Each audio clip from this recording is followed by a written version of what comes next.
think I know, but I learned a few things. And one of them is he's very wounded by what he sees as the rejection of the West.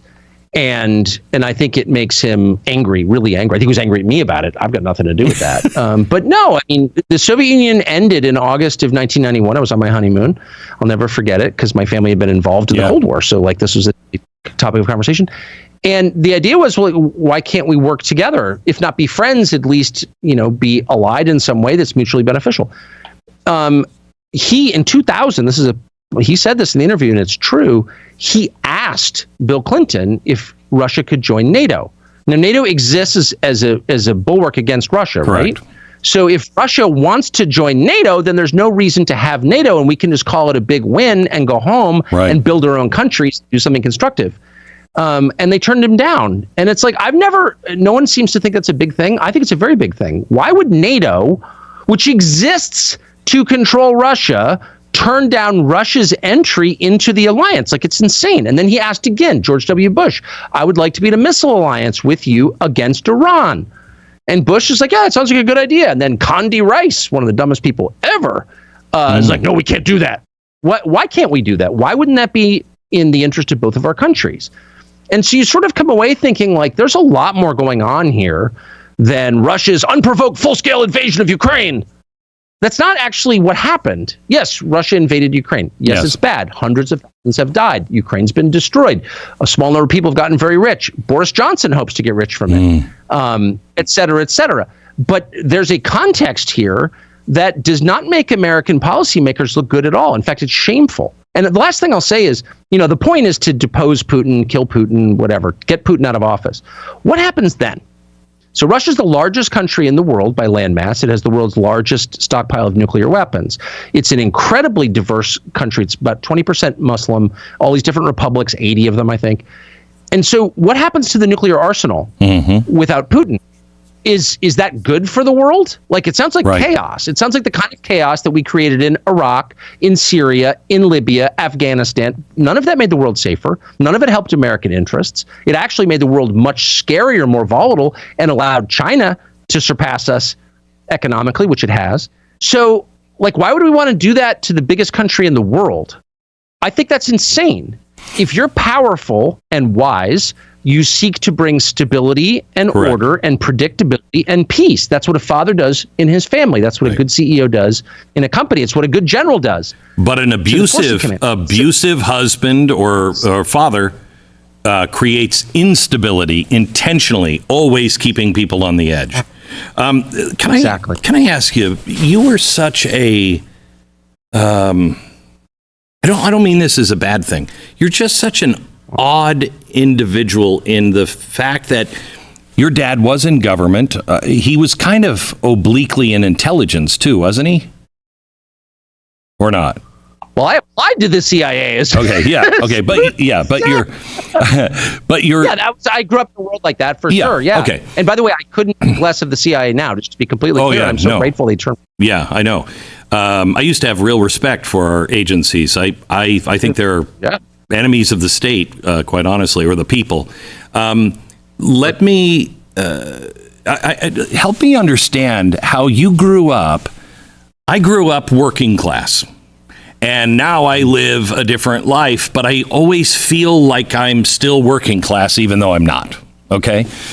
You've never really been working class. You've always been that upper class in all of the places that make people into the leaders of tomorrow that don't care about the people. How is it that you have held on to something I don't think you ever really had, and that is that average everyday citizen that is going out punching a time clock and coming in and just trying to make ends meet? Where did that come from with you? Well, I mean, I don't have that perspective. I never have. I mean, I've never, no, I'm not from that background at all. I'm from the opposite background for sure, every day of my life. And so I would never pretend to be the voice of the working class. No, I know, but absolutely the opposite. Right. I don't think that. No. My motive comes from not, and I actually now live in a working class area, and I love the people there, but I'm not. That's not my world. I'm motivated by my loathing of the people in charge. The one thing I know a lot about are the people who populate the ruling class, because I spent my whole life with them. I'm not against ruling classes. Every society has one. Someone's got to be in charge. There's always an elect that runs everything. There are always Brahmins, okay? Always. And there always will be. So I'm not against it. I'm not a populist in that sense. I'm just against incompetent, selfish, nasty, stupid people being in charge. And that's exactly who we have. And I'm so mad about it because I know exactly who they are. And so when you're telling me that Anthony Blinken is a statesman, I'm like, no, he's not.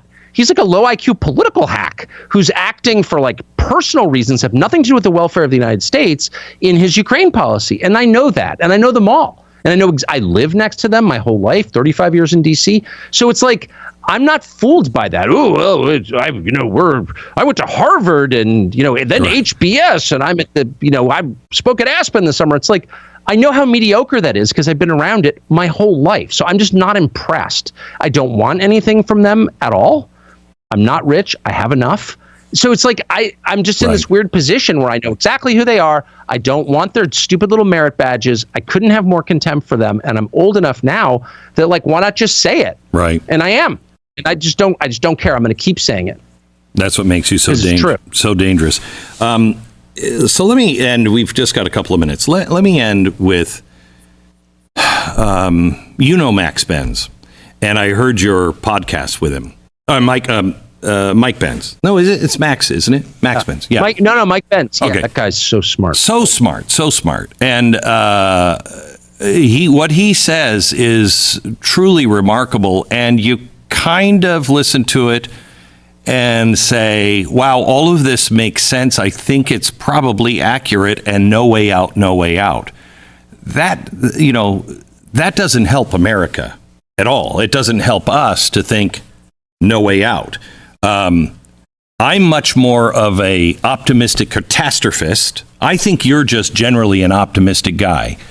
How do we navigate the next 8-9 months? How do we bring people together with the armada that is arrayed against Americans? I think it's really important to create a hierarchy of importance just in life and in public policy and just every sphere of life. Decide what's most important, what do I do first? And my smartest friend, my wisest friend, who's been really successful, just because he's wise, always says, look, it comes down to food, water, energy. The countries rise and fall on the basis of food, water, energy. And every time he talks like that, he talks in terms of fundamentals, like what actually matters. It's not really about trans swimmers or Black Lives Matter. It's about energy, food, water, and it's about the use of force. And so the number one thing you need to worry about in any country is the military. And we just don't have a history of worrying about the military, but we should be very worried about the military because that's where all the guns are.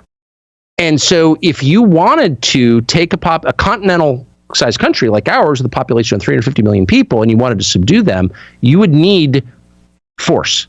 And so what was so striking about what Ben said was it's the DOD, it's the military that is censoring us, and they're doing it for political reasons. And that is a completely different thing from, say, the Democratic National Committee or even the FBI.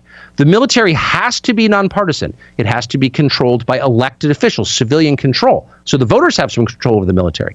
And conservatives, and it's such a wonderful and clever op on the part of the left, because conservatives just imagine the people who serve in the military are just like them. But the officer corps is not at all. They're like speaking at the Aspen Institute. They don't share your values. They hate you. They hate Christianity. And they're dangerous. Now, the average NCO or a lot of the enlisted guys are great. And they're, red-blooded Americans and all that. But the leadership of the military is dangerous. They're dangerous. They're dangerous not simply because of the many failed wars they've been involved in, but because they're dangerous because they could be used against the U.S. population. That's not crazy. And adding, hundreds of thousands of illegal aliens to the military over the next 10 years, which they absolutely plan to do.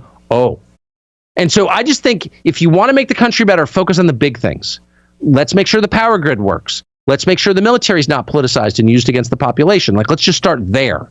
And those are the things that conservatives just miss because they're off on all this other stuff. No. Energy, force of arms, these are big things. The bigger it is, the more important it is. That's why I'm focused on Ukraine, because it's a war. People are getting killed. What's more important than that? Oh, shut up. Leave it to the experts. No, thanks. I'm a citizen. You know what I mean? I can have a view. Tucker, I think at first, both of us, years ago, didn't know what to make of one another.